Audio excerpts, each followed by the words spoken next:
Welcome to Kaks Bar and Podcast, Canada's first podcast bar. What that means is you can come here for food, you can come here for drinks, you can also come here and record a podcast. Come on down, we're located in downtown Calgary, Alberta in the Beltline area. See you soon.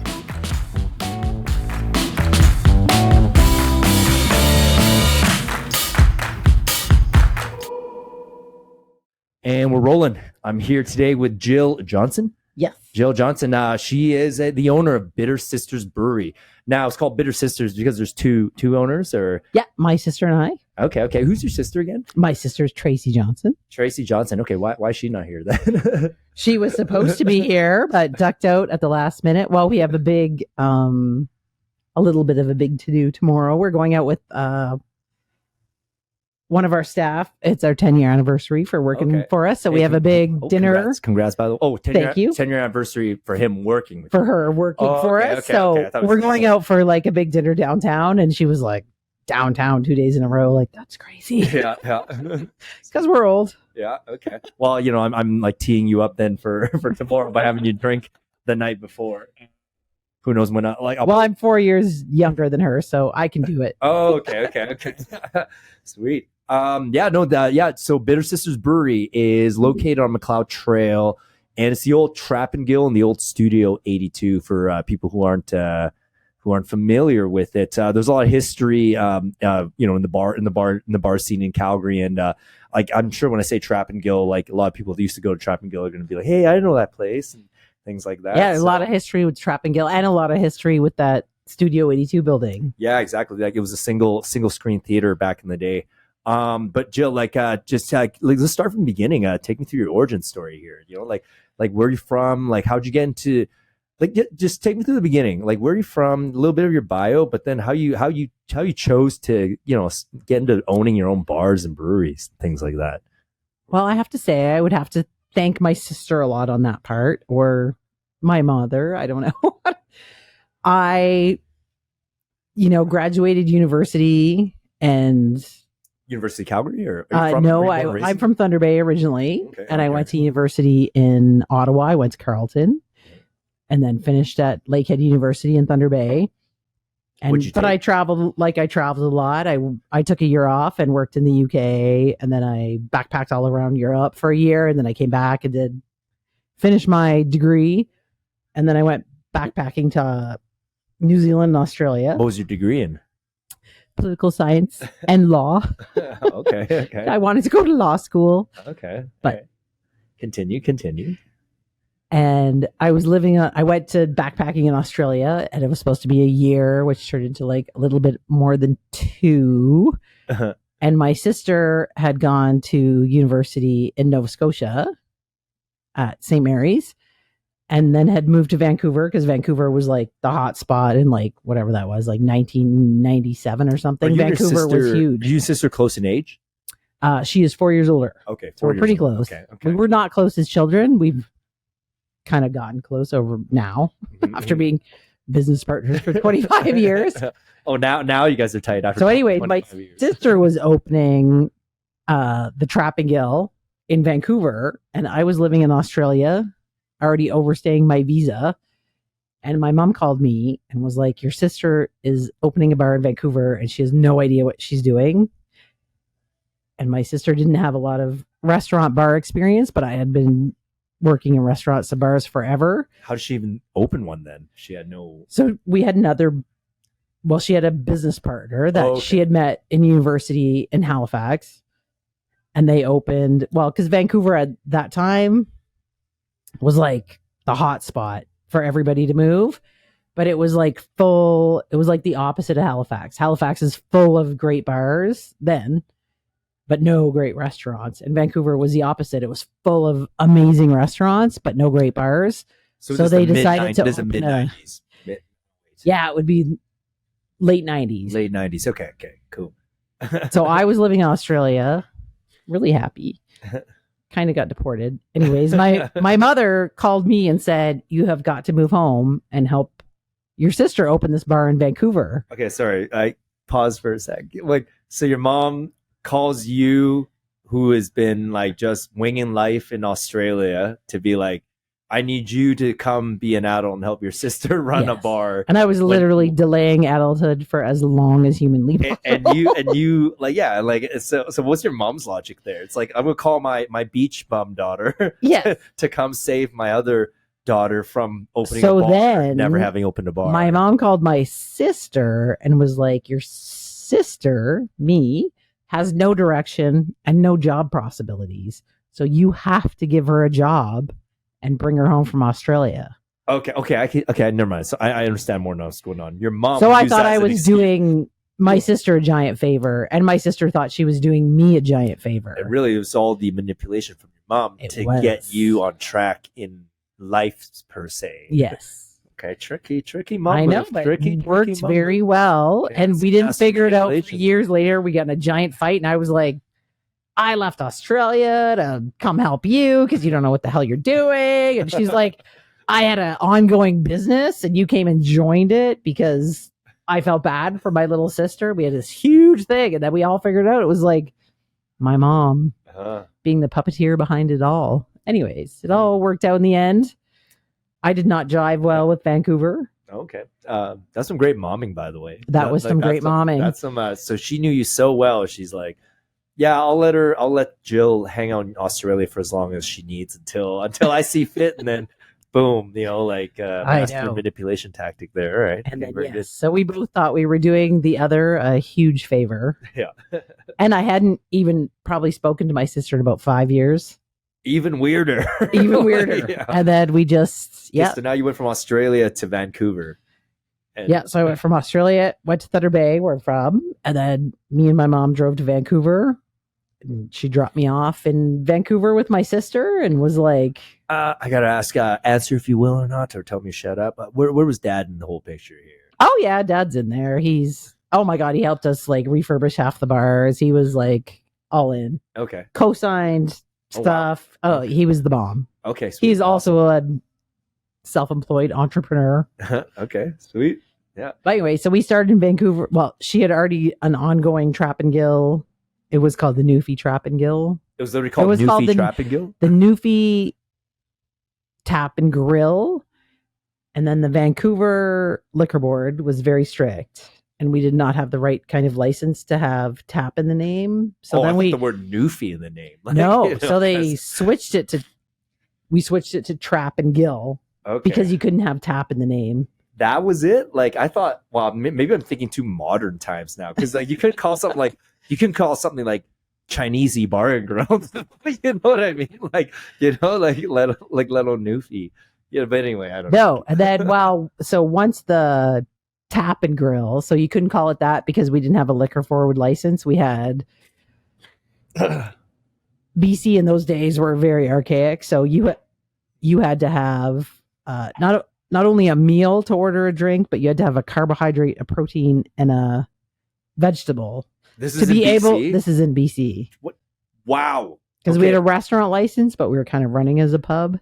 So wait, any bar you go to, you needed this process? Unless you were in a hotel. Okay. And then you could have live music, darts, pool tables, like all that stuff. If you were in a hotel, if you were not in a hotel, you were basically a restaurant. So everybody had to have 50%. So the emphasis was to not get people hammered. It was to get people to... It was. And we cheated it like every direction you could possibly. The protein's one slice of a beef jerky. Yes. And the carb is like a teaspoon of... But it was crazy. It was crazy. That was like 1998. They were like crazy. So I went out there and helped my sister, and she had a business partner who opened it was the Newfie Tap and Grill, and then eventually came the Atlantic Trapp and Gill because you couldn't have tap in the name. Okay. So we just kind of moved things around. And then Vancouver was just so hard, and Alberta was just so welcoming and amazing that we came out here a couple times and we're like, we're so down in BC. What was so hard about BC? Well, just the weird rules that... the liquor licensing was so weird. Yeah. It was just so hard. And they would come in and they would be like, I want to see that tables tab. And they were like, they did not have enough protein, carbohydrate, or... God. whatever. Like that was their version of the AGLC. Like they had 6 beers and they did not have enough carbohydrates, protein, whatever to balance what they had. And like, it was mental. So we came to Alberta. We were just like, our first time we came out here and we went to the Ship and Anchor. Oh, shout out Ship and Anchor. They don't need a shout out. They're so good. And we were like, that's it. Like, we're so done with Vancouver. We're like, Calgary is the place to be. And we got the exact same liquor license we always wanted in BC. That would have been like over $1 million. And in Alberta, it was $250. Sorry, maybe my short-term memory is going because we had some drinks before we started filming this. Wait, so like, what clued you in to come to Alberta? Like, you were just in BC. It's like, hey, this sucks. And then all of a sudden it's like, Alberta, and like it's next door. Like, let's go. Like, it sounds really terrible, but it was like Ralph Klein. Okay. Yeah. He just made everything so much more business friendly and so much more welcoming. Whereas in, BC, you felt like it's kind of like being a business owner, being a pariah, like you were like the bad person. Yeah. You want to make money. You don't want to be about healthy body and environment. And Alberta, Calgary was like the exact opposite. And it just became like the hot spot. So we ended up moving here and like, we found a space to rent for the Trapp and Gill in like 99 and we moved here. And then we had a partner who stayed back in BC. So you moved the Trapp and Gill over here. Like, so we kept the Trapp and Gill in BC. Yeah. So there was 3 of us then. Yeah. And we opened the one in Calgary. And then we were like, holy shit, like this is so much better than BC. Yeah. And we opened another one in Edmonton. But the one in BC was still around, or? The one in BC was still around. But then the partner, Natalie, who lived at the Vancouver one, she moved to Edmonton. And then we had a manager at the Vancouver one until eventually, like, it just became kind of pointless and profitless to own anything in BC. Mm-hmm. And we were just so Alberta, woohoo! Yeah. Sweet. Did you guys sell the one in BC then, or how'd you guys exit? So we eventually, well, that's kind of a long story. The original location, we kind of let go. What do you mean? Because the rent just went to, I think it was like it went to $66 a square foot. Okay. And that was really big, like back then. So we just let that one go, but we also had a sports. We also had a sports pub in Vancouver. Like we just let the lease go and called it a day. Okay, so it's kind of like, hey, you take the spot, we don't care. Yeah, like we're not like the landlord was just unworkable, and we're like, knock yourself out. Yeah. Okay. All right. But we did have a sports bar in Vancouver as well. It used to be called Courtnall's back in the day, which was like 2 brothers from the NHL or whatever. Okay. And then we turned that. It was the Dog Pound for a long time, and we owned it, but we didn't have a lot to do with it. We had another partner there. Wait, this bar was called the Dog Pound? Yeah. Was this a gay bar? It was not a gay bar, but it was just eventually it was just the Pound. Okay. So it was kind of like heterosexual. Your husband's in trouble. He's in the Pound. Okay. Oh man. And then when the Trapp closed in Vancouver, we ended up turning the Pound into the Trapp. So we just moved locations, and it was right across from BC Place, and it was a super great location. Okay. And at this point now, you're just like, you went from like Australia, like a drifter to full blown businesswoman, really. Yes. So I kind of backpacked around Europe and worked in England for a long time, and then I was in Australia for like 2 years till I literally got deported and barred for 5 years. And then to Vancouver, but I was only in Vancouver for like a year, and then Alberta, Alberta, the Texas. It was like the most welcoming. I just love it, and the Ship and Anchor was really what sold me on all of Alberta. Oh man, yeah, Ship and Anchor is probably gonna be there until the end of time. It's I sure hope so. Yeah, I was there like religiously, like when I was like 18, 19, like just when I first became an adult. It was like that was the place, because it's like. That place just welcomes like everyone, anytime, anywhere, like it's, and you're just, it's just, because you're a teenager and you're you're a teenager turning into an adult and you're kind of anxious and stuff, you don't want to go to a pretentious bar. You just want to go to a place where they like everyone's cool, and like, and that was Ship and Anchor. I remember going back, I went there with my fiance, like over the summer for a drink, and and I hadn't been there in a few years, but I was like, exactly the same. Yeah. Same vibe. Like this place is like a safe haven. It's a little vortex, you know? It like, was. I remember sitting there, I think our first time in Calgary, we were looking at spaces to open the new Trapp and Gill, and we were sitting there and there was like a guy in a purple insane Mohawk. And there was like a guy in, Wranglers and whatever. And I just remember somebody dropped they went to the ATM and then they dropped their ATM slip. And my sister picked it up and she was like, this guy has like $486,000 in the bank. And he looks like he's half homeless. And then the other guy had a purple Mohawk. And she's like, I think we found our home.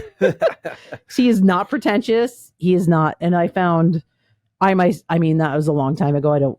I haven't been to Vancouver for a while, but I don't find Vancouver that pretentious anymore. But in 1998, 99, I found it overwhelming. Yeah. I've been there a bunch of times. But for a period, my family was thinking about moving there when I was a teenager, and my dad did a couple trial runs with us for vacation. But Vancouver's a beautiful city, just a super cool dynamic. But I wouldn't want to live there. No. It's a great place to visit. I love visiting there. Yeah, but I can tell. There's just subtle hints that, hey, like it's great to vacation here, but like the day-to-day grind is pretty bad. And like when you vacation, you see all the good parts, and people kind of like they conceal the chachi parts, and then but I already fully knew. I was like, man, like Alberta, we're more like a big small town, and we're kind of like business minded friendly, like smaller government, and I found Vancouver. I mean, this is, obviously 25, 26 years ago, but I found Vancouver a bit snooty, not that nice to wait staff, and people like we had all these plumbers that were regulars, and they'd come have a bunch of beers after work, and then they would all go home, put on suits, and come back to the bar so they can meet girls, because they're like, you can't meet girls as like a blue collar guy. Oh God, you have to be. And I met all these stockbroker guys, and they all drove, like $80,000 cars, but they couldn't afford any, like, it was all smoke and mirrors. It was all smoke and mirrors. Yeah. And then I felt when we came here and like, we went to the ship and the Rosencrown. The Rosencrown is literally like the heart and soul of half, all the people I know. It just didn't have that. You had like millionaires and half homeless people and crazy people all sitting together, and everybody was having a good time. And I was like, this is where I'm settling. Man, and like I'm born and raised in Calgary. Like parents are from Hong Kong, but I'm from Calgary, born and raised, and this town, like, I want to die here, like not in like a depressing way. Like it's like I've traveled around a bunch. I never lived for extended period in other places, but Calgary has like a feeling to it. Every time I go away for a while for traveling, and then I come back as the plane's landing, I'm like, whoa, do you feel that? Does everyone feel that like accepting love? No, it's just me, and it's like, that's Calgary, it's like, but I do gotta admit though, like there's some forces at work trying to like rob that feeling out. I feel like it's shrinking. Yeah, and I want. But the whole I also left with my ex-husband, and my sister invested. We opened a bar in the Turks and Caicos. I lived there for 3 years. I lived in Australia for 2 years, in England. I went to school in Ottawa. Like, I've been a lot of places, and I just like Calgary it's still the best fit. Yeah. I feel like entrepreneurial wise, it's shrinking. It's not the welcoming place it used to be. We're working on that. Yeah. I don't want to make this a political podcast because like it will cause a divide it does. Yeah, but it's a pretty right wing, left wing talk as far as fiscal policies go. But it's complicated times. But yeah, I do feel like Calgary's soul is kind of getting ripped out of it a little bit. But I still feel like it has majority of the same feel.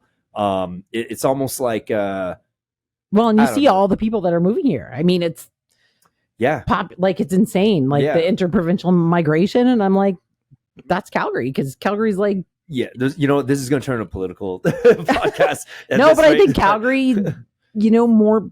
I still think, more things can happen here. You can build a really because it's been primarily a conservative kind of government.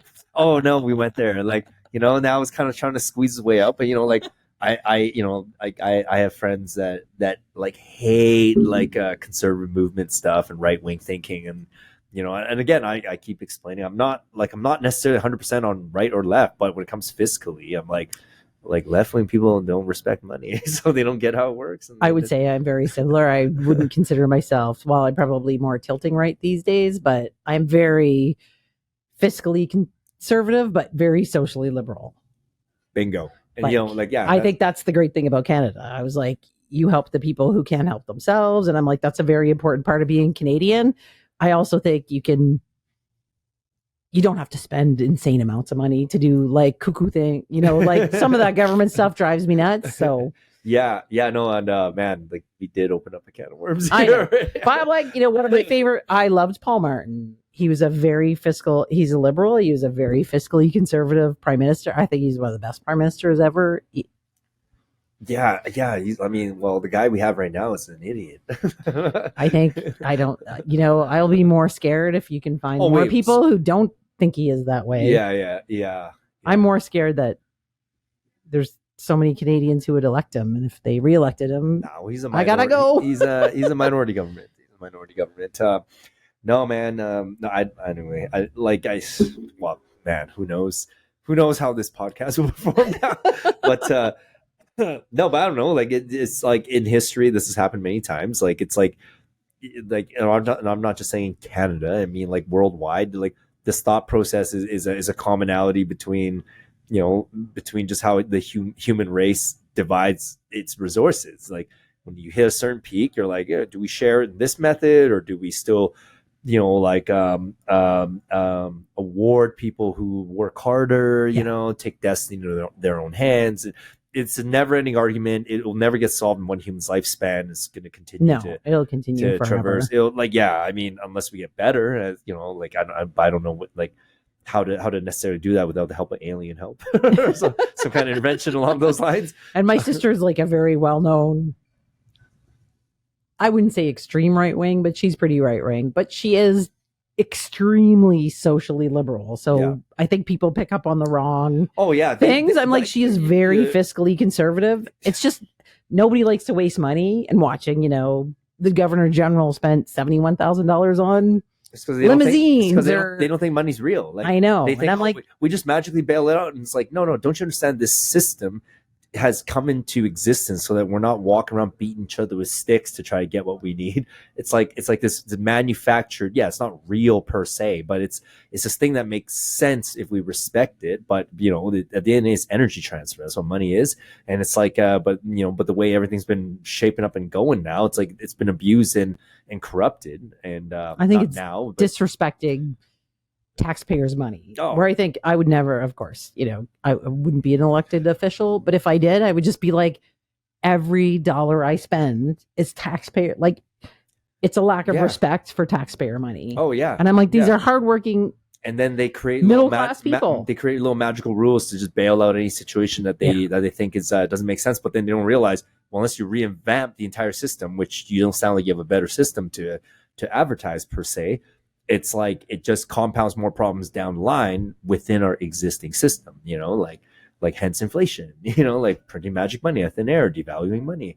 Well, Jill, I brought you on to really tell the story of Bitter Sisters. But sorry, you should go run for mayor now, and we'll go in that direction. I would never do that.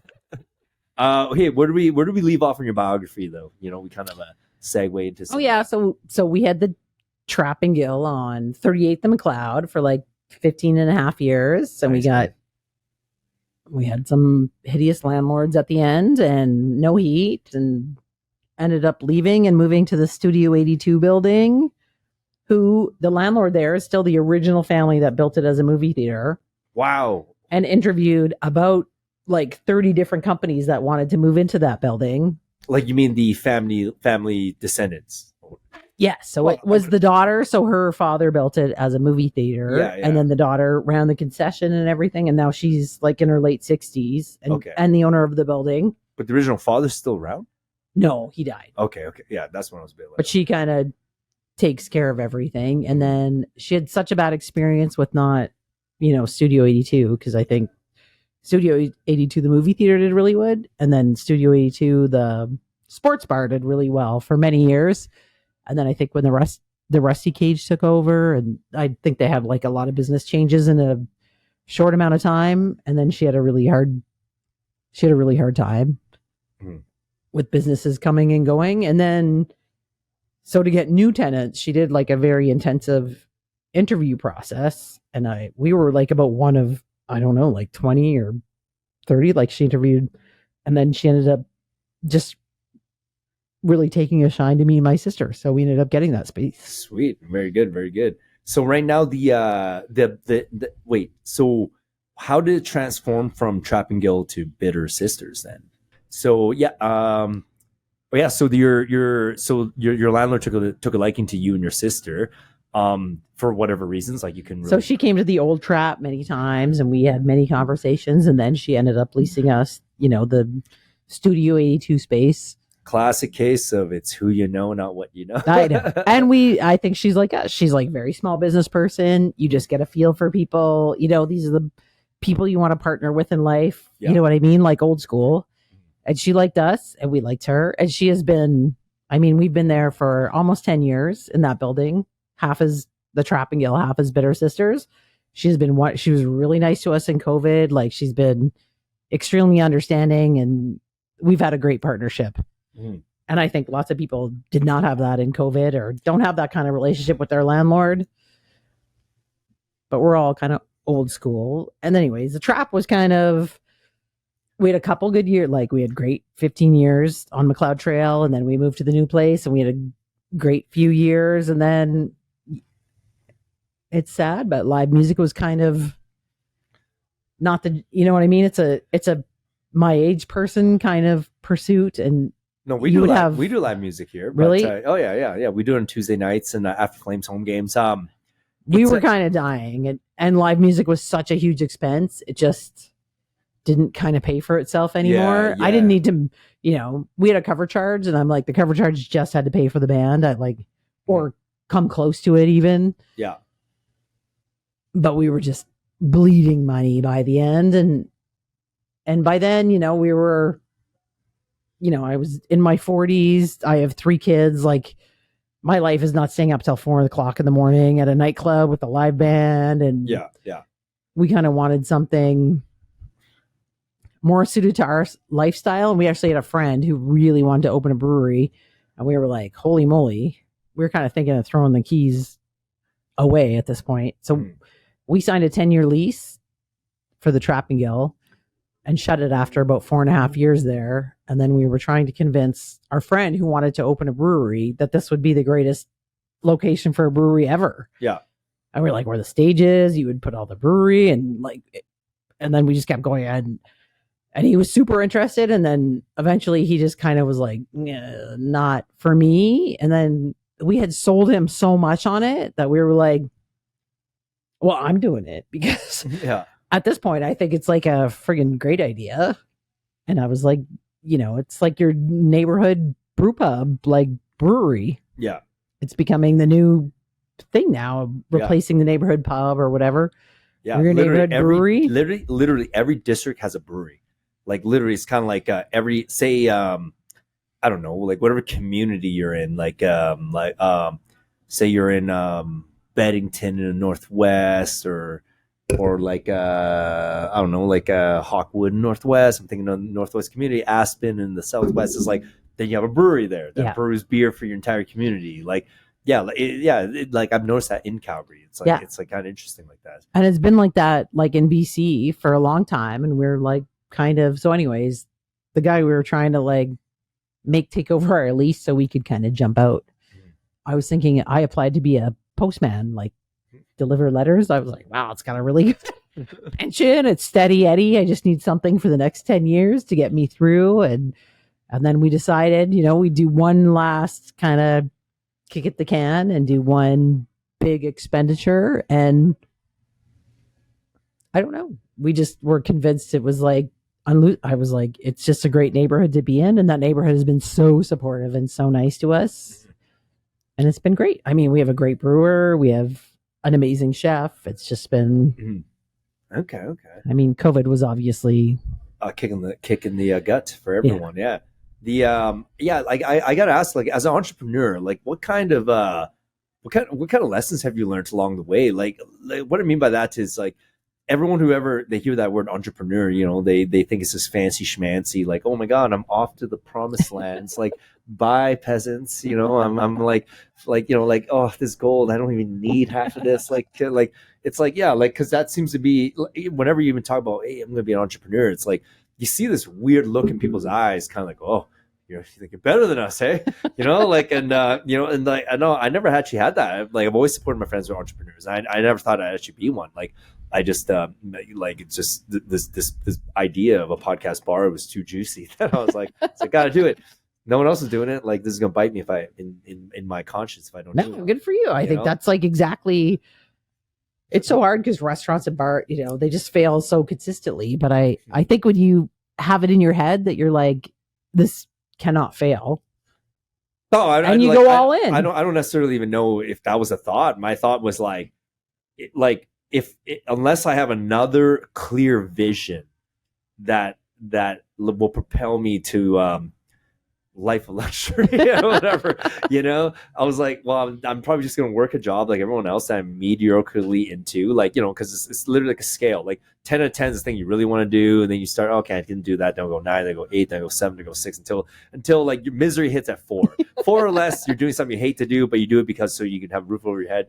I was like, hey, I can find a job that hits 6 or 7, but I was like, well, would I rather have had a job that hit 6 or 7 and then I kind of lived a life making money where I can never hit that extra echelon where I can really see the world and then raise a family at that point, and then kind of like, do the regular grind like everyone else? Or do I take a kind of risk, go for that 10, go till the wheels either fall off or I succeed, and then have no regrets, right? Like, because like my biggest thing is like, I don't know about other people, but one thing I hate is subconscious negative dreaming. It's like when you're like, what, I'm really tired today, I'm gonna have a sleep, and I'm gonna go to sleep like everyone else, like normally.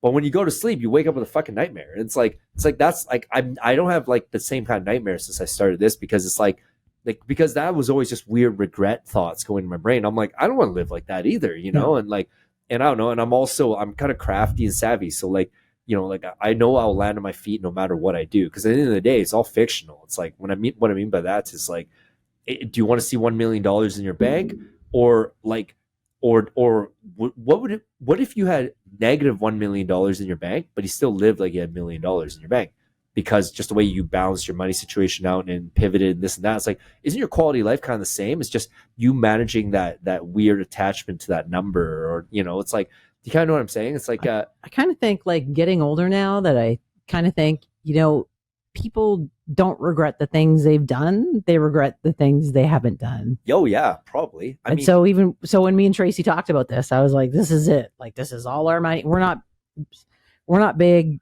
borrowers. Like, we borrowed from the bank, but like, we don't get investors and we don't have partners, and it's just me and her. It's been me and her for like 15 years. Like, after we bought out our last partner, and we're not big.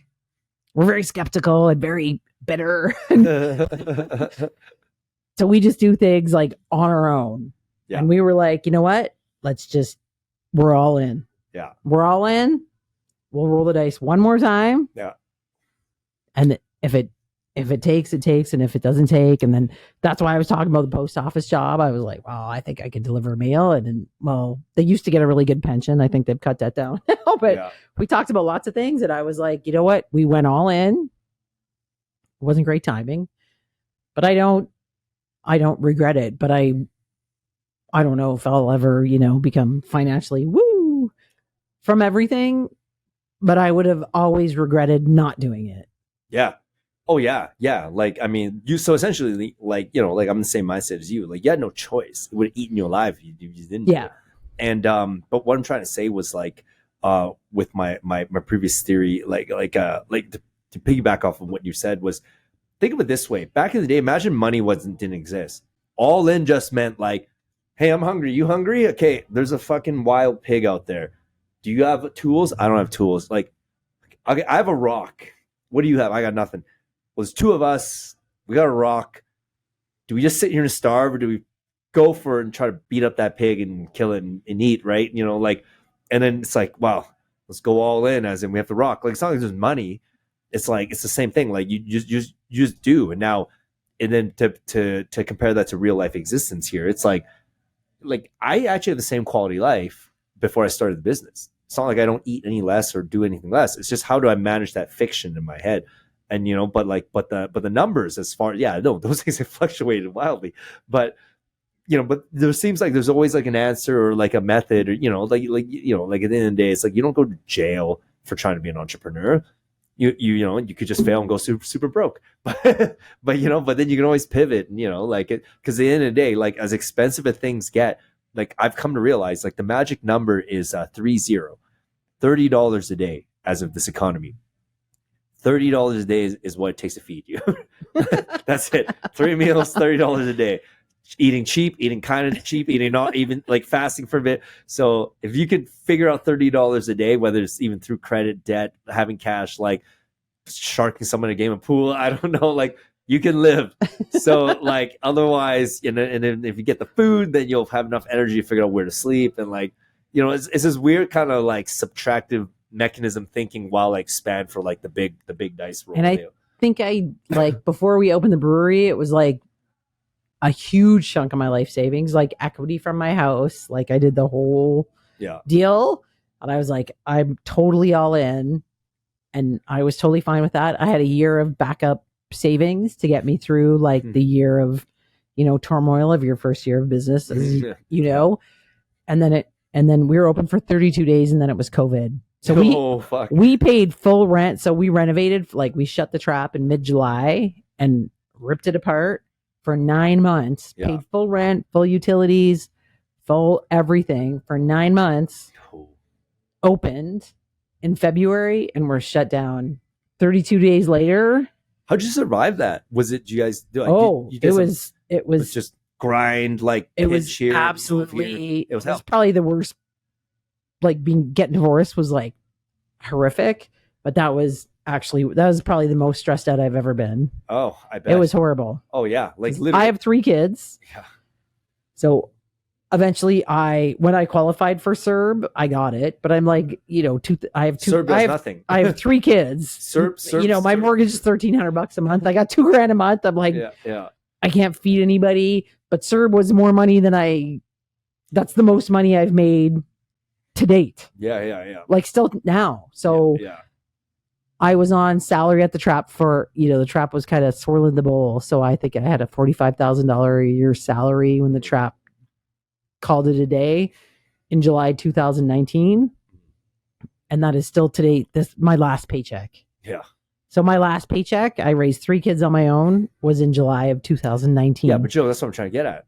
But everybody thinks an entrepreneur, you're like taking limos and, Yeah. Sorry, can you go over that a little? Like, what do you mean by that? Sorry, like money. No, I know that. Everybody like. But what do you mean by like as an entrepreneur? Well, everybody just thinks like, oh, you're an entrepreneur. Like eventually, Sorry, yeah. Bitter Sisters has been successful. I'm like the 2 years of COVID, like financially destroyed. Oh, it destroyed everyone. Destroyed everybody. I was destroyed too. So everybody's like, I know, but it's good now. And I'm like, I still have not paid for COVID. Yeah, no, I don't know. I haven't paid myself back from opening the Bitter Sisters. I'm like, I don't have a salary. It's 5 years. Yeah. Oh yeah, no, I get it. I've ruined my retirement. Yeah, but at the same time, like that's like what I've learned in this entire process. Is like you realize is people like you and now me and my partner, it's like these bigger companies, they have you and I's and that helm at the top, like creating jobs, So while everyone else gets to settle into their little routine and be like, oh man, like I don't know what to do with my life. Like it's like that's cute, buddy. I'm like, I've been working full time for 5 years without making any money. So because like it's like you think when you figure out what you do with your life, you're not gonna be in this situation. Yeah. Like it's a whole other game, man. It's I know. But I don't regret anything about it. I don't either because I kind of wish people had a better thumb on things. Oh, they won't. They're just like, oh my God, like I'm taking a limo to work every day. I'm like, I go to work 5 days a week for $0 a day for 5 years. So you can support and give other people jobs and some people good times. It's like, but I realized it's people like this. That was that mentality of everyone who's ever tried to like conquer more territory, sail a sea that's never been sailed, like climb a mountain that's never been climbed, these are the true go-getter mentality types, you know. So it's like, I mean, like even if the end story is not this like, hey, she lived happily ever after in this mega castle, you know, it's like, no, it's like that's if that comes with it, fine. But the reality is it's about becoming like the person you've become, like, because that person you become has little trinkets of inspiration for all the other people to you know, rise up in their life, you know. And like, because and at the end of the day, it kind of goes back to what I said. It's like you still have $30 a day in theory, even if you didn't. You find a way to have it, you know. Like it's magic how there's loaning options left, right, and center, you know. And like they're, you know, like, and like the consequences are. I am like beyond impressed with like myself. Yeah. For how I've managed to get through these 5 years. Oh man. Like without a line of credit. Like I had a line of credit that was huge. Yeah. But I have managed to like, I don't know. Not sink. Not sink. And I'm like, I have done this. I haven't, You're literally this rower. It's like, oh, there's a hole in the boat. Plug. Oh my God, this rudder, this oar stopped. And it's like, grab that oar, snap, create 2 mini oars. Yeah. Like, and then boom, all of a sudden, when we think everything's lost, all of a sudden this nice wind gusts and like gets your boat across the hurdle. It's like the universe works with you. It's like, as long as you surf that wave. It's hard sometimes. You got staff coming to you like, I deserve a raise. And I'm like, you effing totally deserve a raise. But I'm like, I too deserve like, it is really hard to. Yeah, it's cute. It's cute. Place where your things go, and I'm like, you totally do deserve a raise. You really work hard, but I'm like, I work effing hard too. Yeah, and I make zero. But then you're the owner. You're supposed to make, like, you eat the shit. Yeah, yeah. Well, but then someday, when you make money, everybody's gonna be like, Annie up. Yeah. Stephen Yang said this the other day. That podcast should be coming out soon, by the way. He said success is like getting pregnant. It's like everyone congratulates you when you announce you're pregnant, but they don't know how many times you've been screwed. You know? And I kind of chuckled, you know, because he's doing well now, but like, man, like his journey was like, that was the ultimate like entrepreneur like roller coaster. But like, I mean, I'm on that trip now myself, but I don't know. It's like, don't get me wrong. Like, it's the ultimate human experience. I'll put it that way. You know, it is the ultimate human experience. It tests your belief in God and not, and and yourself. And everything. Other people. Yeah. It reveals everyone's human nature. And sometimes, like, I've had a really hard time. Well, the first, you know, we have staff benefits at Bitter Sisters now. But I'm like, we didn't have for a couple of years, and people are like, you know, are we getting health benefits? And I was like, we are. I just have to get to like breathing level. Yeah. Like, just give me. I'd be like, I can't. We have more sales. I know. I was like, people down. Yeah, we have more sales. We make money. Then I can apply for that. Let me get my head above water, and I will figure out, like, you know, an employee health program, and like we've done all that. But I'm like, at the end of the day, like, you know, I have wonderful staff. I still am not getting fucking paid. Yeah. I have another year to go. Yeah, and like a lot of them will never understand that because like their reality. Like, I'm not saying all of them, like, no, but some of their realities are very tiny. Like, it's like they're literally just like, man, I really like that latest video game I want to buy. $70. I want $70. Someone get like, you know, like that's actually like it's pretty cute, the thought process. Yeah, no, entrepreneurship is definitely not what I like. I mean, I always knew it'd be hard, and be risk taking and everything like that, but. You know, it's like at the end of the day, it's like I knew it was going to be like this. And I mean, don't get me wrong. I mean, some days I'm a bit shocked by how much harder it is than I predicted. But, you know, but as more time goes on, I kind of understand, like, this has always been what life is about. Yeah. You know, because I go back to, like, I'm not talking about just starting a business. It's like, go back to the analogy I said about caveman times. It's like, you got a bunch of people together, and, you know, like they're huddled up in a cave. They're cold, they're hungry, they're tired.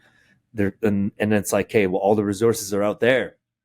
Forget the concept of money. It's like, do you want that wood to create a fire? Okay. Do you want that wood to you know, like turn to a spear so you can hunt that animal and then put it over the fire to eat. Like it's like the risk takers were the ones that went out and created even a chance of survival, you know, or more prosperity per se. So it's like, you know, at the end of the day, it's like, that's the way it is. Yeah. No, and I don't regret a thing about my journey. It was just, I don't know if I would, I guess I would do it over again. But sometimes I just wish I had a government job with a defined pension plan. Well, I mean, look, if your life is boring, you want chaos. Yeah. I heard this recently by someone that I can't mention their name because my fiance would get mad. But yeah, he was like, oh yeah, when your life is boring, you wish for chaos, and when it's chaotic, you wish for boring. You know, it's like, I would say that's super true. Yeah, you know, so at the end of the day, it's like, but you know, it's no different than any philosophy. You know, you just got to manage how you see the world and how you manage yourself. I think there's just those days when you're just like, I just wish it didn't end with me. Mm-hmm. Like, I wish I wasn't the final say of everything. Like, I'm not in the zone today. And there's other days where you're like, holy cow, I'm on fire. Yeah. I'm like crushing it. I'm making decisions. I'm doing everything I could for my business. And there's other days where I'm just like, I just want to bury my head in the sand and I don't want to do this shit today. Yeah. Yeah, that's a very honest answer. And like, you know, a lot of people would appreciate that because internally, I think everyone feels that.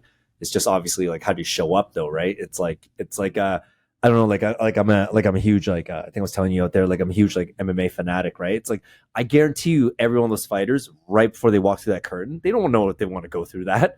They're like, I trained my whole life. I'm out here, but like, I'm a warrior right now. I'm lethal. I trained everything that I can train, but inside of their brain's like, what if that guy knows a move that I don't know? And it's like, this is going to be easy pickings for him. And I'm about to get my face caved in.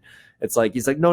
As the curtain comes out, he's like, yo, I'm ready to go. Like, you know, I've kind of come to realize, I think as far as I've been researching, unless these people are absolutely full of shit, they like everyone who's been hyper successful, that using that analogy I just laid out, that curtain part where before they walk through the curtain, they're all scared. And as they go through the, you know, they put out their facade, you know, like the dramatization, I guess, like they actually try to behave that way 24/7 against the subconscious fear. I could totally understand that. Yeah. And they do it so much to the point of like near delusion, but there's something to be said about it because like, I'll give you like example, like, you know, something like Donald Trump's like, some people are like, oh, that guy's like arrogant, whatever. But, you know, but I'm like, you know, you say what you will negatively, but like with all the hurdles been thrown at him, he's kind of like the same every time. You know? He is. I want to hate him. I like think he's a narcissistic idiot, but I'm like, he's the same every time though. He's like, but he does make some good decisions. He does do some interesting, weird things, but they often work out. Yeah, like I don't know. Yeah, I just feel like the amount of stress that I would imagine the president of the supposedly most dominant country in the world. It's like he's pretty like I'm yet to see him like be like like just completely lose his mind. No, you know? Like he never pretends to be anything he isn't. Yeah, I mean, I think he's a total like a narcissistic idiot sometimes. Yeah, but I also think sometimes he makes better economic decisions, and that's what I mean by I'm not like that's maybe. But he doesn't pretend to be anything. He doesn't pretend. Yeah. He is who he is. It's not necessarily about Donald Trump. When I was asking, it was just more or less about like it's just about like the amount of problems that position would entail. It's like I think that's the trick to life, you know, and success. You know, I really believe things are pretty metaphysical. Like just imagine like that moment you decide to start your brewery. It's like from that point you decided to the point where it happened, it was happening up here with you and your sister. So it's like controlling the belief system there and then taking action will literally create the reality. Yeah. You know, if that makes any sense. I totally too. And we were so 100% positive about the brewery. Like neither of us had any whims about anything. We were like, you'd be an idiot not to do it. Yeah. Well, and I don't think like at this age, you know, when I was younger, I took like tons of risks and did lots of stupid things, and some of them worked out so well and some of them worked out so horribly. But I'm like no longer at an age where I would take the same really weird risks. Yeah. I thought that was a really controlled risk, and I was totally happy to take it. Yeah. And I put, you know, my life savings into it. and felt even after COVID, I was still like, still a worthwhile thing, still fine. Well, yeah, I mean, and also subconscious, you have the backup postal job that you're thinking about leaning on, right? It's like, yeah, like, so I don't know. And it's funny how It's really hard to get now. yeah. Well, but that's one thing about working in bars is like, it's like, you know, like a lot of opportunities that I've had is from meeting people in the bar. You know, it's like because all my friends are from like, you know, the late 90s, early 2000s. Almost every best friend I have, I either met at the Trapp and Gill, the Rose and Crown, or the Ship and Anchor. Yeah. Every single person in my life to this day, like 25 years later, like my neighbor 4 doors down was a Molson rep who walked into the Trapp one day. She wasn't even a Molson rep then. She was like a Foster's, you know, and you know, 25 years later, like here we are. Yeah. Yeah. No, it's like, you know, like they always say, drinking is like a truth serum, you know, it's like, that's why it's not that like I'm saying, it's not that I don't respect some people who don't drink. I'm just saying it's like the people I find who drink and don't let it become the escapism medication. Like they use it, it's a tool. You manipulate it to your advantages, right? It's like not it manipulates you or you use it as a crux. It's like I want to see what someone thinks when they have a couple of drinks, because it's like that's really what they're really thinking and feeling, you know. And like, because when we see a bunch of like screwed up people on the street and like, or just friends that are like emotionally erratic all the time, and they're like, oh, I think it was the booze. The booze made me act so crazy. It's like, no, it's because internally you're crazy as fuck right now. And the booze brought it out, you know? So it's like, and I'm glad I saw that. So now I know deep down, no matter how calm you are inside, that's what's going on with you, you know? Cause there's a bit of a storm in there. Yeah. Cause if you were just truly like at peace, then whenever you drink, you just be happy as fuck. Yeah. Cause you just be looser and everything's just happier. And like, you know, it's like, so it's like learning to navigate that. And, but it's tricky, you know. But right now, I do got to say though, you know, like right now, what I've been paying attention to, it's most people are having a tough time though. You know, like the world's in a very fucked up place right now. It is tough. Yeah. I think it's mental health tough. I think it's financially super tough. Oh, the numbers don't add up. Almost everyone must be hiding their cards. Everyone must be struggling. I just can't even I just find everything. Like I just bought groceries the other day. I bought a orange pepper because I like, you know, it tastes better than red pepper and it's like what I like. And I was like, it was $4.15. I'm like, for a pepper. Yeah. Yeah. Yeah. And I'm like, that's not even like a really big part of my dinner. That's like a little part of my, like $4 for a pepper. And an apple is $2. Yeah. And everything's so fucked up because like you start to realize, wow, that pepper means that much to me that I'm going to buy that. I know. You know, like, and I'm like, and you know, if you're at the lower end of the spectrum, like you're not buying the pepper. No. You're buying the shit from the freezer.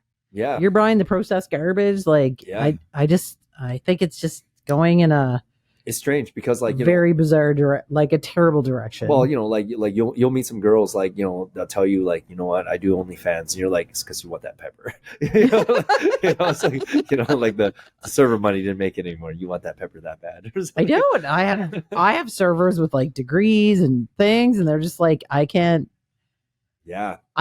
make the same money in a career as I can being a server. And I was like, I don't blame you. Plus, like, lots of them are moms, so you can totally, you know, figure out your schedule with your husband's schedule and still make like really good money. And even then, some days on there, it was so quiet. I'm like, you mean 35? Like, you know, a nurse makes like $42 net. Like, you're making the same money as a nurse. Yeah. Yeah.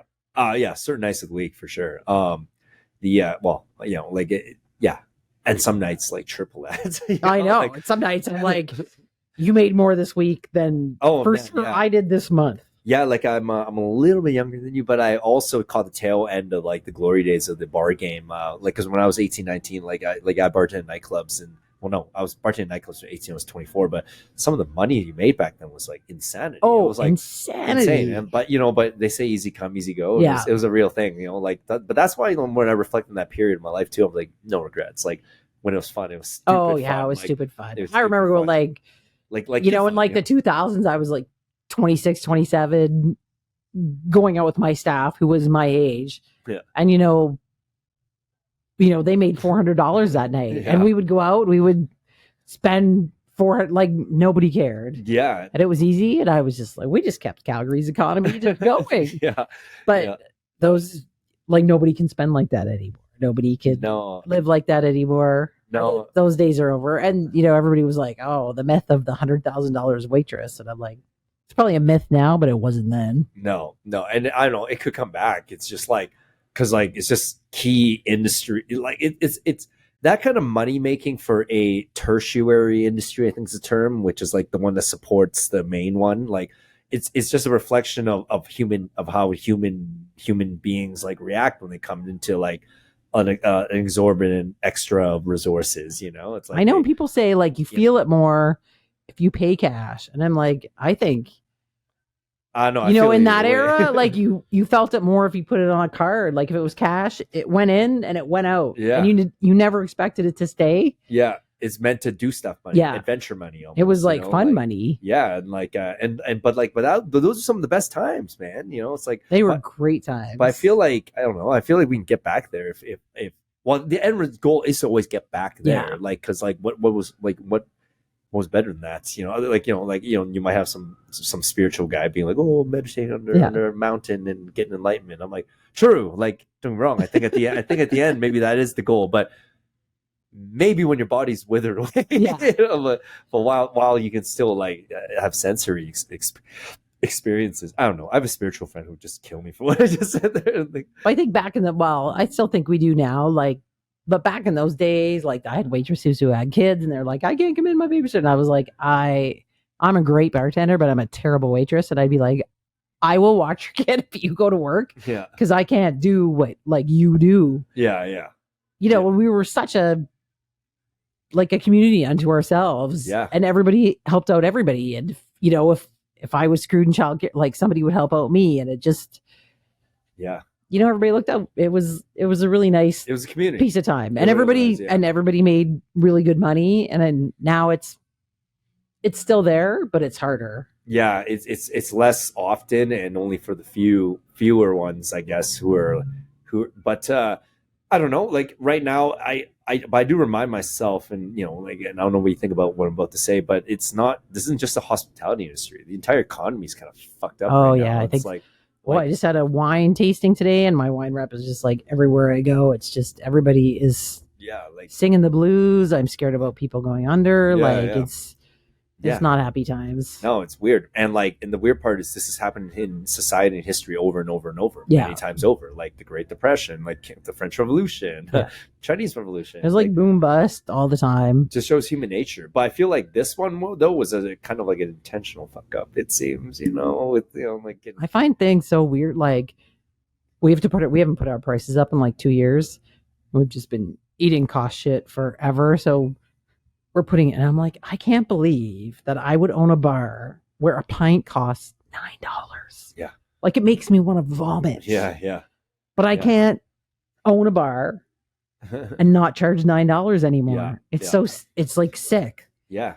Like the fact that a burger and fries is like $22, $23 everywhere you go. I'm like, I know they're like, restaurants are killing it. And I'm like, restaurants are not killing it. No, that means less people go, and you got to find the people who can spend, and then you're basically just breaking even. No one's killing it. Yeah, no, like no one's killing it. And it's like, I don't know, man. Like it is weird times, and but we're all like, it's strange. Like we're all in this together, and but it's not just the industry per se necessarily. It's like everyone's in this together. Like we're all like a byproduct of the fucked up times, and like it's, either way, this will get resolved. And all I mean by that is like take a little quick little trip back memory lane. It's like, what was World War II? It was the entire world hitting a precipice of chaos, and it culminated in So I'm not saying World War III has to happen, but it's like this won't continue forever. Like, no. It'll sort itself out. Or maybe there's our cosmic karma from God, because he's like, you guys had it too good when you were young. Like. And I feel bad. Like, I can't imagine, I have a really good savings program I did younger. So I am like, okay, but I can't imagine being, a single mom now with 3 kids making $45,000 a year. Like, I don't know how you would even, your life just must be a ball of friggin' stress that I can't even imagine. I'm like, I feel like I've been like that for 3 years, and it's kind of easing off.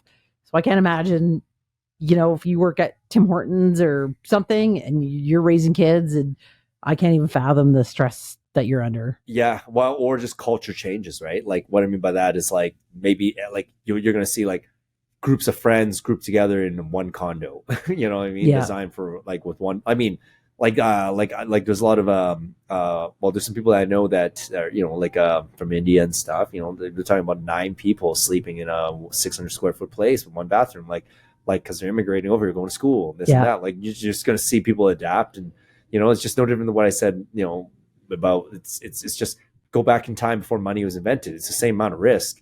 It's just like we're the forefront risk takers, still creating somewhat of an opportunity for someone to do something at some point.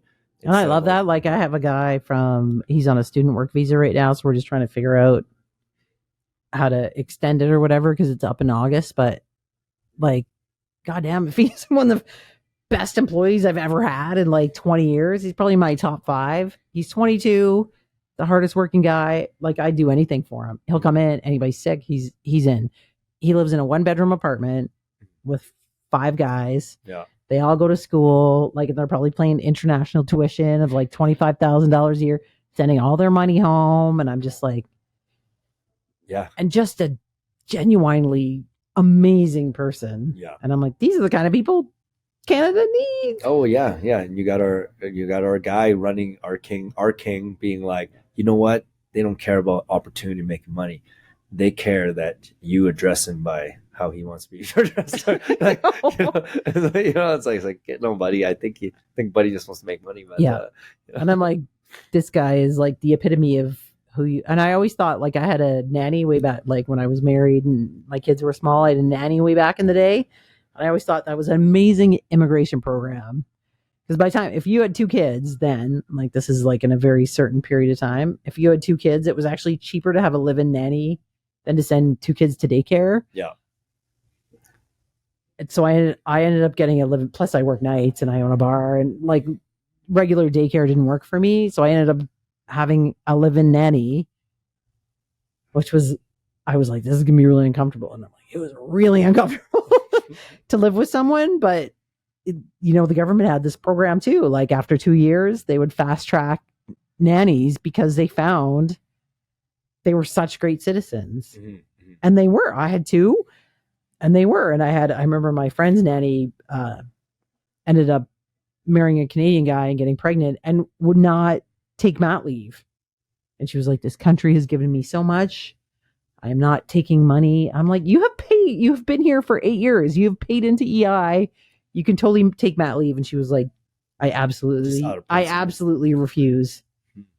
Anyways, I ended up making her, like, she did take it in the end, but I was like, those are the kind of people you need. Yeah. Like they add to Canada. Well, yeah. But like those kind of people too, I'm saying those kind of people, they'll solve any problem that comes their way, Hey, I'm going to wind this down here, Jill. Like, great. Great talking to you. Obviously, always welcome to come back on the Kaks Bar and Podcast show. I got a good vibe from you when. Oh, by the way, me and Jill met because I was on the Brewery Touries tour. Oh, and they were so fun. Yeah, that was a good day. They did a tour at Bitter Sisters Brewery, and then I got invited as a guest onto their show touring Jill's brewery. So it was a triple connection of industry people, and I just got a really good vibe from you just from meeting you, like even for 2 seconds. And I was sitting there, I was I'm gonna reach out and like just I had a feeling this would be a good talk and like and an honest talk. And I want to end with this little question here / topic, and then hopefully in the future we see Jill again here with her sister as well to talk about the bar, their world and everything and all the happenings. But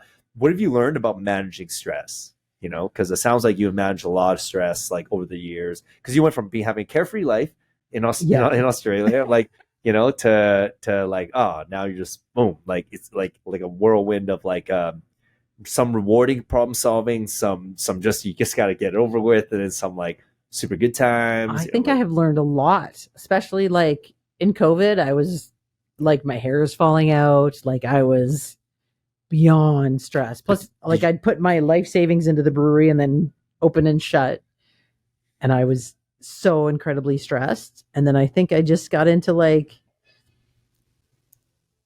am I okay? Are my kids okay? Yeah, like what were your kids like during that period? Or did you? Oh, they were terrible. Oh, they did school at home. They were terrible. I was terrible. Like it was hard. I mean, we had good days. We played basketball and did stuff and kind of made the best of things. But I just remember that whole year was like the first year of COVID was just I was so financially like, holy shit, like I'm gonna lose my house. I pulled out all my equity out of everything I have to open the brewery, and then everything shut down. It was so incredibly stressful. And then eventually I would like get to a point where I could like, well, whatever.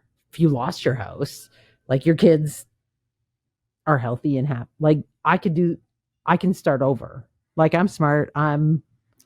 I can do shit. And I eventually like really learned to talk myself down a ton because it is really easy to talk yourself up into like a point of. Were you saying like you use your conscious mind to ignore the subconscious mind? Yes. Because like, it took a long time. Yeah, because subconscious is probably negative logic. Yeah. Conscious is like, hey, this is how I'm gonna. It was like, holy shit, you're gonna lose your house. Like, what were you thinking? You're a freaking idiot. Yeah, that's subconscious mind. But eventually, I was just like, conscious mind's like, fuck it. Like, hey, I took a very calculated risk. At the end of the day, worst case, what I'm gonna live in an apartment with my kids and get a job delivering mail or being a waitress or managing a Humpty's or I'm like, worst case scenario, like no one's dying here. No one's, and I would just. It was kind of sad, and I still do it. Like literally, you're here, but you could be here. Yeah. Oh yeah, yeah. No, I get what you're saying. It's like, that's like everyone I know. I'm just tired of telling people putting up these like goofy fronts, like I'm great. I'm like, yeah, sure. Like I could tell by the. And even people who are, like doing well, like they have probably 10 people in their world that are like all of a sudden like. And like now they gotta step up and like decide to like give or not, right? It's like no, I think that's been like a nice thing that I kind of think. I mean, it sounds bad, especially talking to a guy in a bar, but I'm like, it's also a nice thing with ladies. No offense. In my experience in restaurant, I don't have that much experience in the brewery industry, but in the restaurant industry, when you talk to dudes, they're all like crushing it. Like there's no anything. Like you mean 2008 and 15 and when all those crises are happening. No, I'm good. I'm crashing it. Like nobody is real. But ladies are just like, holy shit, I'm fucked. I don't know what's going to go on. And eventually you kind of find your people who don't have a pretense. Yeah. Well, I don't know. It's just like, I mean, I do believe in speaking things into existence, like, but that's it. There's more to it. Yeah. Because you see a homeless guy on the street every day being like, I'm the best rapper alive. Yeah. They don't walk around. You're like, no, that guy's actually crazy. But then one of the guys who was doing that was Eminem. He's being like, I'm the best rapper alive when he had nothing, but you're like, hey, I get what you're doing. You're law of attracting it with hard work and actual like bending the metaphysics of the universe. What that guy's doing is actual delusion.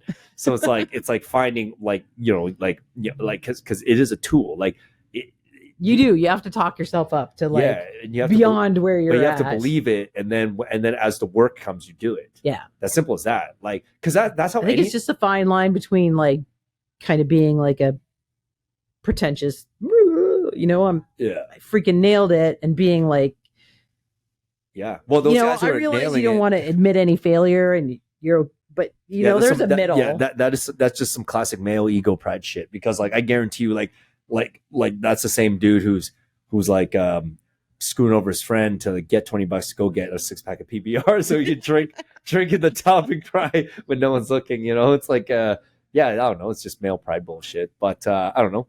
It's it just seems like like the women, if you will, are just more honest with what's happening. And I find brewery people are kind of more on it. Like I found the restaurant people restaurant bar people look at you as like even though you're in opposite sides of the city. There's no way you're competing. Mm. They think of you as like competition. So it's like, what are you paying for chicken wings? Well, I'm not telling you what I'm paying for anything. Just call GFS. Find out. I know. I just always found that very bizarre. Yeah, I don't know, man. Like I just noticed with every hurdle I faced in the short amount of time, like at the beginning, I was like, there's no way we're solving this one, man. That was like the subconscious. And then conscious was like, chill, opportunity is going to present itself. You just got to make sure the instant shows up. You work your ass off. Then the phone rings. Like, I'm like, oh, I thought it'd be 5 hours now, so I get some sleep. And you read, and it's like, oh, look, this thing. And then it's like, oh, do I take it? Yeah, take it now, and it'll happen. I was like, okay, boom. Then then all of a sudden you're doing it, and then all of a sudden that problem got solved. Then like like later on another thing, you're like, okay, oh, it's all over again, and the subconscious like, yeah, you're an idiot. Then all of a sudden it's like, okay, well, let go, like contract it. I believe I'm the man. Everything's going to do well. Like I trust my instincts. I trust that I can solve whatever.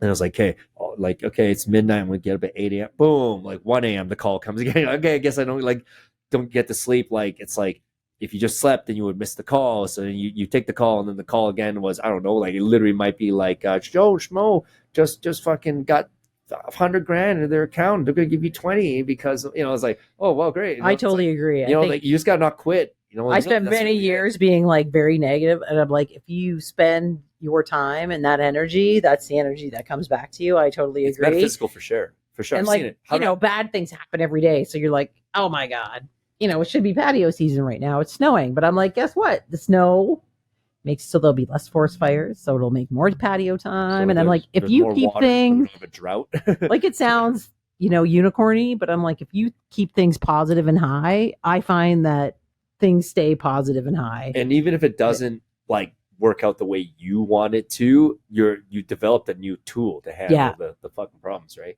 But I think if you stay in that negative energy and you're like, well, this is going to happen, and the carbon taxes went up, and this is going to put me under, and this is like, if you stay there, like everything you predict will happen, and if you stay high, like I can make it through this. Yeah, well, I know, like to quote my boy Conor McGregor, like he even said, like law of attraction is a real thing, like you think positive, you believe positive, you take positive action as it shows up, and you suppress all negativity, positive things happen. But the real hard part is doing that same thing when everything around you is falling apart. He's like, that's the real trick. And like McGregor explained, he's like, people don't see like the shit he went through behind the scenes, like towards his UFC like debut. He was literally on the dole, living in his parents' attic, and like I had lost 2 fights in a row, by all accounts, 2 fights in a row. Well, not in a row, but 2 fights pretty close back to back. It was like you wouldn't get the call to go to UFC, but then he just maintained that energy, that positivity, and like really like destroyed anything left internally, like even at a molecular level of negativity. And he like, all of a sudden the weirdest thing happened. He got the opportunity to fight a certain guy that was the ex-champ. So then by beating him, it already like leapfrogged those 2 losses. The next thing you know, he has spectacular knockout. The next thing you know, he got a call. The next thing you know, he changed his haircut slightly. He looked just cooler. And then let one difference in his look cause way more of like a draw to like his social media. Next thing you know, it got Joe Rogan's attention. It's like, like if you quit, nothing happens. Yeah. If you keep fighting, something might happen. But even that attitude of it might, you're better way off than had you done nothing. It's like, and I think like I'm 50. It's taken me like a lot of years to actually realize that is true. Yeah. And now as a mom, I'm like, it's very cliche, but my kids, I'm not going to try out for the high school team because, we'll never make it. And I'm like, you miss 100% of the swings you don't take. So who cares if you don't make it? What's worse is not going for it. Yeah, especially if you wanted to. Yeah, especially if you wanted to. Unless you clearly aren't going to make it. Yeah. I mean, like it. But Joe, if you're on the edge, and I have kids on the edge, like you could make the high school, whatever. But I'm like, you're 100% going to regret not going for it. And I'm like, it's not humiliating to not make it. It's humiliating to not go for it. Especially if you wanted to. Yeah, like I mean, but like at the end of the day, like. You and I can spot the difference. I'm saying, like, I remember when I was in high school, there's this one kid at Zach Seminary. He's like, man, I don't want to try out for the team. I don't know if I'm that good. And I was realistic with him because like I was good at the team, but I was like, look, you're probably not gonna be first string, but you might be second. You can come play with us. Like you still be part of the ride. It's high school's quick, and like that's only 4 months of that year's team. And and then Buddy's like, okay, fine. He tries out. He turns out he made it, right? And it was like, yeah, and like, yeah, it was a fun time. And and Buddy, yeah, sure enough, he wasn't that great, but he was on the team, and it was along for the ride, and he grew throughout the season. But then he had this other guy, I remember, simultaneously during the trial process, was like, yo, I'm gonna kill him, I'm gonna make the team. And I was like, well, like, no, like you're deluded. Like literally, like it was a basketball team, by the way, it was a tryout, but like he literally just. He lives in his imagination and like, but not utilizing it to manifest in reality. I remember he just like first day, like it's like he played in one of the scrimmages, and holy fuck, like he sucked, and like and like and then yeah, he got cut right away, and he I watched him bawl his eyes out like in the hallway, and then reality finally said it. He was like, "Oh my god, I was so stupid. I didn't realize this is how this whole thing worked," and blah blah. I also think that's like part of and I was like, almost my age group's parenting. Yeah, has set these kids up for like fucking delusion. Crazy delusion. Uh-oh. I mean, I don't think, I've done it a bit, but I don't think I've done it as lots of people. But I think there's a lot of people who are like, "Hey, what the fuck do you mean I didn't make it?" If you even just said what that out loud, that already shows you're not delusional. The real delusional is like they don't even say that. They're like, no, I think what it the would fuck be. Could that have been? Like. I think, I have like the kid who could make the team, but is scared to go. So I don't know which one's worse. But I'm like, that's what I sell. And they're like, that's from Wayne Gretzky. And I'm like, I know it's from Wayne Gretzky. But I'm like, it's totally true. You missed 100% of the swings you don't take. But again, it's like, you're probably like, you're not probably, you have enough wherewithal to know what he's talking about.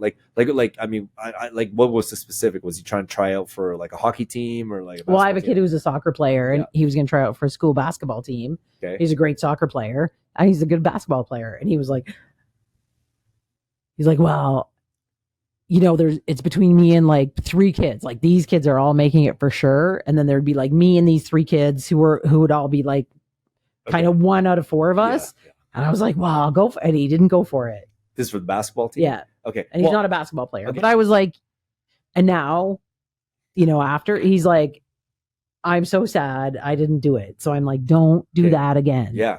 With your life. Yeah. At the same time, these lessons are kind of like, I don't know the right answers because like, well, you learn them. Yeah. So he learned the hard way. I wish he would have learned, even if he got cut, I wish he would have learned that harder way. I guess we'd have to like see him actually play and make that. If he's like, with 2 hands, like, am I good enough? No, like, he's not bad. His gym teacher told him, I don't know why you didn't go. And he's not awesome. Like, you're not going to be the star. Yeah. Maybe you're a bit of a bench guy, but you would have made it. Yeah. But you didn't. You didn't do it. Yeah. Yeah. So anyways, I love that he regrets it. I'm sad he didn't try. Well, also like just even going there, you don't know who you're going to meet along the way. Yeah. Like, it's just any path journey. It's like, sometimes you just roll the dice, see what happens, like, cause like, what if he joined that team, ends up being the worst player, but he still has some dignity about it. Like he's just clearly like, doesn't like, but then one day he meets the girl in the other high school, ends up becoming his wife, right? Like, it's like, I mean, like, it's like, but then you did nothing about it. And then you just wondered about it. Like, that's a nice thing about kids sports too. I mean, it's weird that kids play so much, when I was growing up, like you just played school sports. Like there was no all this, but like my older kid tried out for his high school basketball team and there was 160 kids for 15 spots. Yeah.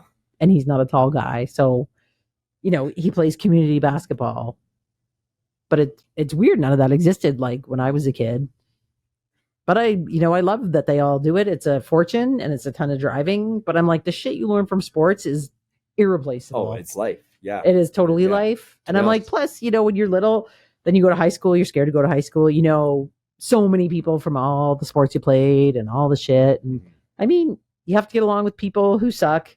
Just like work, just like life. Like you learn so much shit in sports. So yeah, I know people who don't have kids or whatever, like you spend a fortune on sports. And I'm like, I spent a fortune on trying to teach my kids shit. I spend a fortune on sports so it eases my parenting.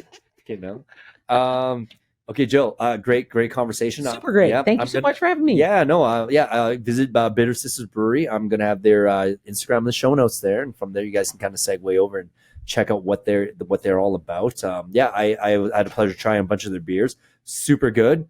5 stars out of everything I tried on that flight. I think the Dank was the one that was the winner. Was the winner. Yeah, set me nice and hydrated for the morning. And then the food there is great as well. The burger and the wings is what I had. Sounds standard, but hey, sometimes standard and just done with the different bit of a flair is always just super awesome. Jill, well, thanks for coming on. Thank you so much for having me. Okay. All right, everyone, take care. Bye. Thanks.